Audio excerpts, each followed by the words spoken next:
My name is Megan, and at 42 years old, I've finally found peace in my life. It wasn't easy getting here, especially after losing Tom, my husband, to cancer 3 years ago. We were together for 15 years, and I still catch myself reaching for his side of the bed some mornings. Tom left me everything: our big house in the suburbs and about $700,000 in savings and investments. I know it sounds like a lot, but I'd trade every penny to have him back. Still, I've made a comfortable life for myself. I work as an HR manager at a tech company downtown, and I've learned to enjoy my own company. My parents, on the other hand, think my life is empty. Mom calls it wasting away, and Dad nods along with whatever she says. They've been married for 45 years and can't understand why I haven't remarried. "You're still young enough to find someone," Mom says at least once during every visit. And it's not too late to have children, there are options these days. I visit them once a month, always on a Sunday. It's a 2-hour drive that I've come to dread. The minute I walk through their door, the lectures begin. "Megan, I ran into Susan Williams at Bridge Club," Mom will say, her voice dripping with forced casualness. Her son David is divorced now. He's an accountant. What Mom doesn't mention is that David Williams still lives in his mother's basement at 39 and has been between jobs for the past 3 years. I know all about these sons of Mom's friends. They're looking for a meal ticket, not a wife. "Thanks, Mom, but I'm not interested in dating right now," is my standard response. Last Sunday's visit started like all the others. I arrived at noon, helped Mom with lunch, and braced myself for the inevitable relationship inquisition. But something was different this time. They didn't mention David Williams or any other eligible bachelor. Instead, they were unusually quiet during lunch. "Is everything okay?" I finally asked, suspicious of the peace. Mom and Dad exchanged a look. "Well," Mom said, carefully folding her napkin, "we're worried about your brother." That got my attention. Jake is 35, 7 years younger than me. Unlike me, Jake had followed the traditional path, married Vanessa 3 years ago. My parents adored Vanessa from day one. She was pretty, polite, and most importantly, wanted a big family. "What about Jake?" I asked. "He lost his job," Dad said. "The company downsized, and he was one of the first to go. And now he and Vanessa can't afford their rent. They're going to be evicted at the end of the month." I nodded slowly, already sensing where this conversation was headed.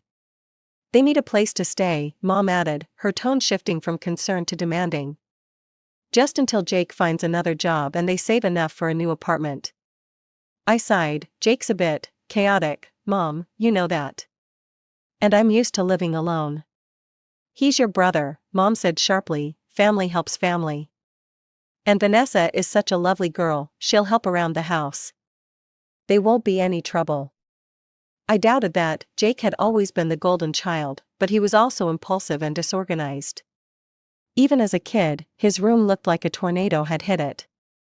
And while Vanessa seemed nice enough from our limited interactions at family gatherings, I didn't know her well. "How long would they need to stay?" I asked. "Just a few months," Mom insisted, 3 at most. "Jake has some promising leads already." I doubted that too. The pharmaceutical industry had been laying people off left and right. "Please, Megan," Mom reached across the table and grabbed my hand. "We'd take them in ourselves, but our place is too small." Their 2-bedroom condo was indeed too small for 4 adults. And my house did have plenty of space. After an hour of guilt trips and promises that Jake and Vanessa would be perfect houseguests, I reluctantly agreed. "Fine, they can stay with me temporarily. But we need to set some ground rules." Mom's face lit up with relief. "Oh, thank you, sweetheart. Jake will be so grateful. I'll call him right now." As Mom rushed to the phone, Dad patted my shoulder. "That's my girl. Jake's lucky to have a sister like you." I smiled weakly, already regretting my decision. But how bad could it be? A few months with my brother and his wife, I could handle that, right? A week later, Jake and Vanessa arrived at my doorstep with 4 suitcases and hopeful smiles. "Sis," Jake hugged me tight, his familiar cologne bringing back childhood memories. "Thank you so much for this. We promise we won't be a burden." Vanessa hung back slightly, her blonde hair pulled into a neat ponytail. "We can't thank you enough, Megan. This means the world to us." She seemed genuinely grateful, her voice soft and sincere. I showed them to the guest bedroom on the first floor. "Make yourselves at home," I said, handing Jake a set of keys. "I've cleared some space in the kitchen cabinets for your stuff." "This is so generous of you," Vanessa said, looking around. "I'd love to help out while we're here. I can cook and clean, it's the least I can do." "That would be great," I said, feeling slightly relieved. Maybe this arrangement would work out after all. I usually get home around 6, and I'm not much of a cook. "Don't worry about a thing," Vanessa smiled. "I'll take care of dinner every night." We worked out a simple arrangement. I would buy groceries for all of us, and they would handle cooking and cleaning until they found jobs. I also asked them to be mindful of utilities. Tom and I had installed smart thermostats and LED lighting throughout the house to keep bills reasonable, and I wanted to keep it that way. The first few weeks were surprisingly pleasant. I'd come home to delicious home-cooked meals, Vanessa was an excellent cook, and a clean house. Jake spent his days job hunting, and Vanessa kept everything running smoothly. I even started to enjoy having company around after years of living alone. About a month into our living arrangement, I noticed things starting to change. The hot dinners waiting for me when I got home became less frequent. The house wasn't as tidy as before.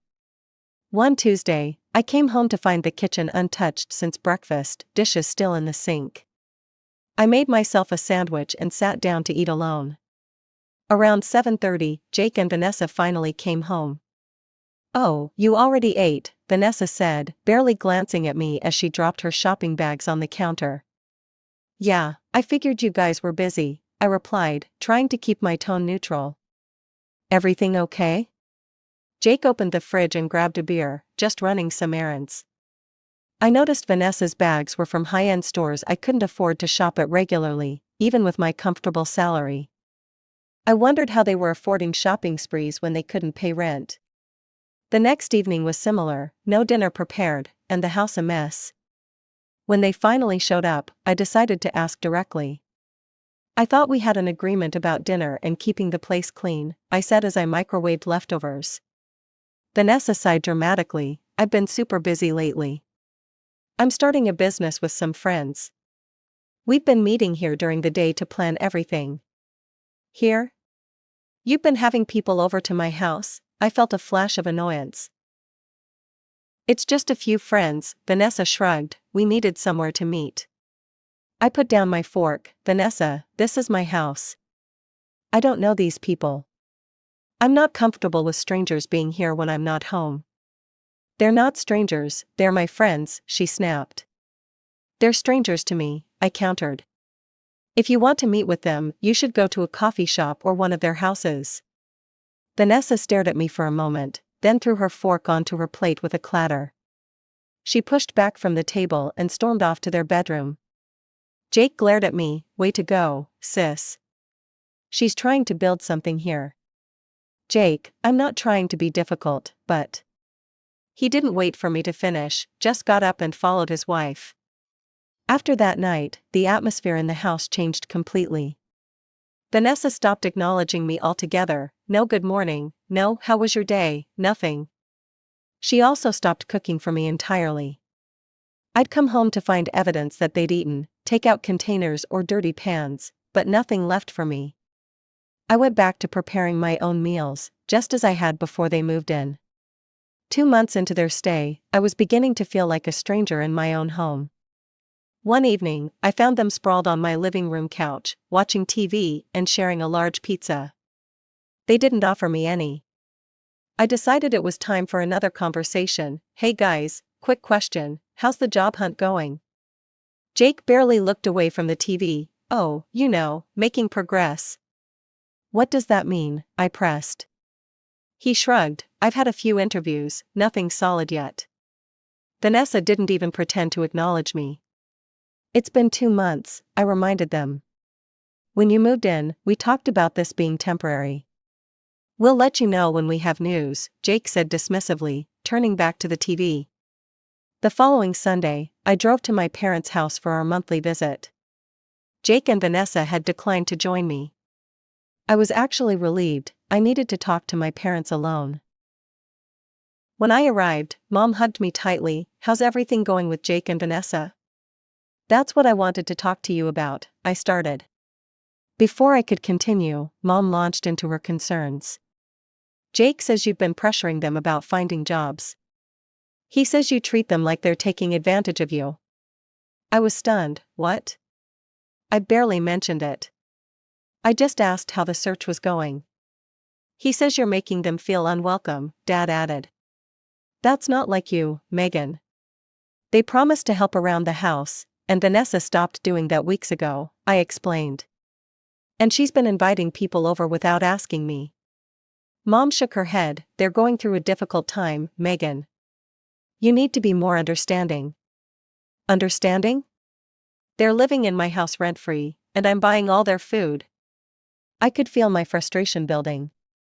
They're family, Dad said firmly. Family supports each other. I realized there was no point arguing. My parents had already decided I was in the wrong. I changed the subject, and we had an uncomfortable dinner before I headed home. As I pulled into my driveway, I noticed an unfamiliar car parked in my spot. Confused, I parked on the street and went inside. The moment I opened the door, I saw several large suitcases in the hallway. Voices came from the living room, more than just Jake and Vanessa's. I walked in to find an older couple sitting on my couch. I recognized them as Vanessa's parents, Robert and Linda, though we'd only met a few times at family gatherings. Everyone fell silent when I entered. Megan, Jake said with forced enthusiasm, look who's visiting. I pasted on a smile. Hello, Robert, Linda, nice to see you. Linda nodded stiffly. Megan. Jake, can I talk to you for a minute? I kept my voice pleasant, though inside I was seething. Jake followed me upstairs to my home office. What's going on? I asked once the door was closed. Why are Vanessa's parents here with suitcases? Jake ran a hand through his hair nervously. They're just visiting for a week. They're on their way to Arizona to see Vanessa's brother. And you didn't think to ask me before inviting them to stay in my house? I could hear my voice rising. Please, Megan, Jake begged, it's just for a week. They'll be gone before you know it. I took a deep breath. This is exactly what I was talking about, Jake. This is my house. You can't just invite people to stay here without asking me. I know, I'm sorry, he said, but they're already here. What do you want me to do, send them to a hotel? I stared at Jake's pleading face and felt myself caving, again. Fine, 1 week, but that's it. Jake's face lit up. Thanks, sis, you're the best. As we went back downstairs, I noticed Vanessa had made dinner. Suddenly, she was being helpful again, now that her parents were here. We all sat down for dinner, and I tried to be polite despite my irritation. So, Megan, Linda, Vanessa's mother, began, this is quite a lovely home. How many bedrooms did you say it has? 4, I replied between bites. And you live here all alone, Robert, her father, asked. Yes, Tom left me everything when he passed. I didn't like discussing my finances with people I barely knew. Such a large house for just one person, Linda remarked. How do you manage the upkeep? I manage fine, I said shortly. Linda exchanged a look with Robert. You know, if I had a house this size, I'd probably sell it. Too much space for one person, and the money could help other family members. I nearly choked on my water. Excuse me? I mean, you could sell this place, give half to your brother so he and Vanessa could buy their own home, and you could get something more appropriate for your situation. The audacity left me speechless for a moment. Jake looked uncomfortable, staring at his plate. When you have a house like this of your own, I finally said to Linda, keeping my voice level, You're welcome to sell it and give the money to your children. This is my home, and I have no plans to sell it. An awkward silence fell over the table. Linda pursed her lips, and Vanessa shot me a venomous look. We finished dinner with minimal conversation. The next week was excruciating.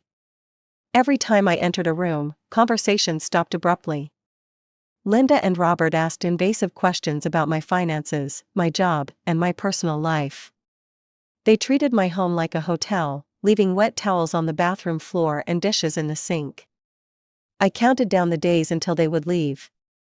Friday couldn't come fast enough. When Friday finally arrived, I felt a weight lifting from my shoulders as I drove home from work. Soon, it would be just me, Jake, and Vanessa again, which was still not ideal, but better than having Vanessa's parents there too. As I turned onto my street, I rehearsed what I would say to Jake. It was time for a serious conversation about their job search and moving out timeline. 3 months had passed, and they showed no signs of leaving. I pulled into my driveway and walked to my front door. When I opened it, I froze. Several of my suitcases were sitting in the hallway. Confused, I opened one.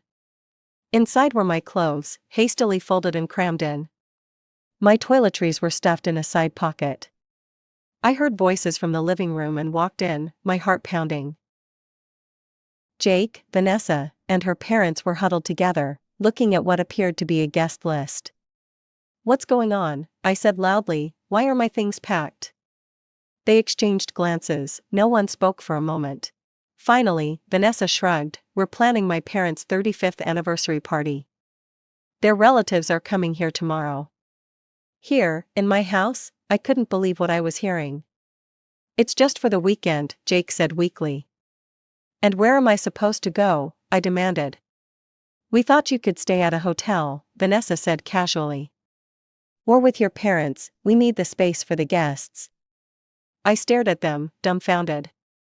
They had packed my belongings and planned to kick me out of my own house for a party I hadn't even been told about. "This is my house," I said slowly, my voice shaking with anger. "You don't get to decide who stays here or who leaves. If anyone's going to a hotel, it's your relatives." "Don't be ridiculous," Linda scoffed. "We can't ask family to stay at a hotel." "But you can ask me to leave my own home?" I was incredulous. "It's just for one weekend," Vanessa said dismissively. "Don't be so selfish." "Selfish?" I nearly shouted the word. "I've let you live here rent-free for 3 months.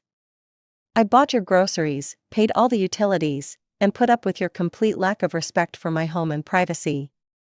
"You're being dramatic," Vanessa rolled her eyes. "I want your parents out of my house by tomorrow," I said firmly. "And there will be no party here." Linda gasped. "You can't do that. We've already invited everyone." "Watch me," I said coldly. I turned to Jake. "I expected better from you." Jake at least had the decency to look ashamed, but he said nothing in my defense. I went upstairs to my bedroom, slammed the door, and called my mother. My hands were shaking so badly I could barely dial. "Mom," I said when she answered, "Jake and Vanessa are trying to throw me out of my own house for the weekend so Vanessa's parents can have an anniversary party here." There was a pause. "Jake mentioned something about a small gathering," she said carefully. "You knew about this?" I couldn't believe it. "Well, yes, it seemed reasonable to me." "It's just for one weekend, Megan." I felt like I'd been slapped. "It's my house, Mom. They didn't even ask me." "Family helps family," she repeated her familiar refrain. "Why don't you stay with us for the weekend? It would give you a break from all the tension." In that moment, I realized my parents were complicit in this whole situation. They had known all along and approved of Jake and Vanessa's behavior. "I have to go," I said and hung up. I sat on my bed, trying to process what was happening. My own family was trying to take over my home, and my parents were supporting them. I felt betrayed and angry, but mostly, I felt determined. I woke up early Saturday morning with a clear head and a plan. I listened carefully and heard nothing. The house was silent. I checked my phone. 7:15 a.m., perfect. I peeked out my bedroom door. The hallway was empty. I tiptoed downstairs and confirmed what I'd hoped: Jake, Vanessa, and her parents had gone shopping for party supplies. This was my chance. Last night, after our confrontation, I'd pretended to give in. I went downstairs, put on a fake smile, and told them they were right. I was being selfish. I should let them have their party. My mother had called back, and I told her I'd be staying with them for the weekend after all. Jake looked relieved, Vanessa seemed smug, and her parents were triumphant. They believed they'd won, little did they know. As soon as they left this morning, I sprang into action. I called a 24-hour locksmith I'd found online last night. He promised to be at my house within the hour. While I waited, I gathered all of Jake and Vanessa's belongings. Their clothes, toiletries, shoes, everything. I did the same with Linda and Robert's things. I packed them all neatly into their suitcases and duffel bags. The locksmith arrived at 8:30 a.m. By 10 a.m., every lock in my house had been changed. I paid Mike, thanked him profusely, and dragged all the suitcases outside onto the front lawn. Then I sat in my living room with a cup of tea and waited. Around noon, a car pulled into my driveway. Jake, Vanessa, and her parents got out, arms full of grocery bags and party decorations. They saw the suitcases immediately. Confusion crossed their faces as they approached the front door. I heard Jake's key in the lock, followed by the sound of him jiggling it when it didn't work. Then came the knocking. "Megan, the key isn't working," Jake called through the door. I walked to the door but didn't open it. "That's because I changed the locks." There was a stunned silence, then Vanessa's voice: "What?" "Open the door right now." "No," I said firmly, "I want all of you off my property." "You can't do this," Linda shrieked. "Our party is tonight, people are coming." "You should have thought about that before trying to throw me out of my own house," I replied calmly. Jake's voice turned pleading: "Megan, come on, we can talk about this." "There's nothing to talk about. You've taken advantage of my generosity for months. You've disrespected me in my own home. And now you've tried to force me out so you can throw a party I never approved of. We're done talking." Vanessa started pounding on the door. "You can't do this. Let us in right now or I'll call the police." "Go ahead," I said, "I'll explain how you've been squatting in my home and refusing to leave when asked. I'm sure they'll be very interested." Jake tried a different approach. "Sis, please.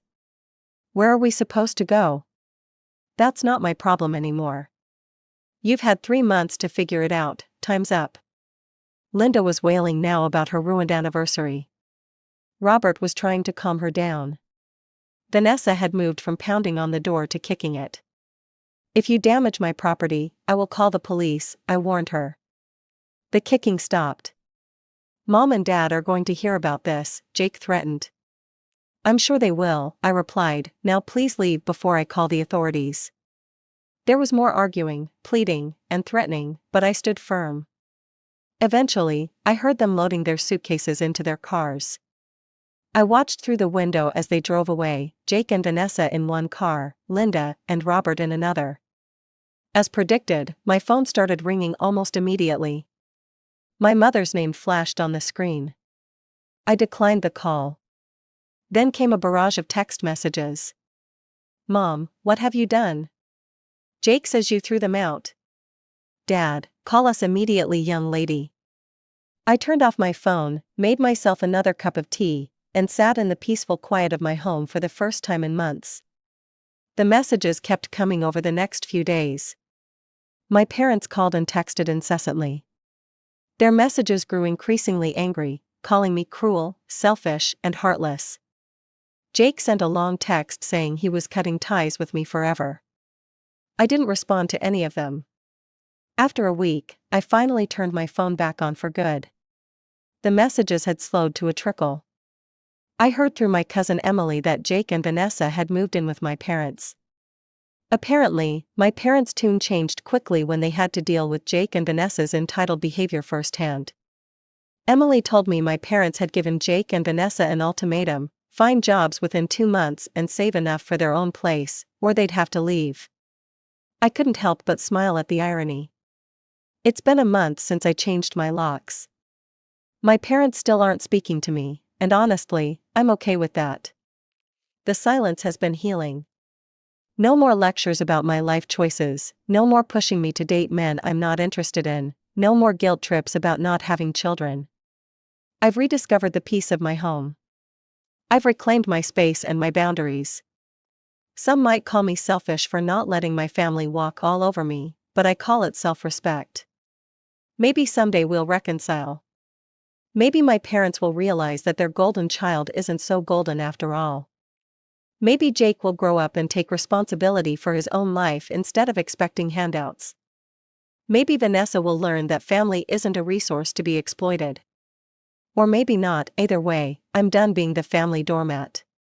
Last weekend, I repainted the guest bedroom, a bright, cheerful yellow that makes me smile every time I pass by. I've started hosting dinner parties for my friends, something I'd stopped doing when Jake and Vanessa moved in. I'm living my life on my terms. It may not be the life my parents envisioned for me, no husband, no children, just me in my too big house, but it's my life. And after standing up for myself, after finally setting boundaries that even my family couldn't cross, I'm proud of it.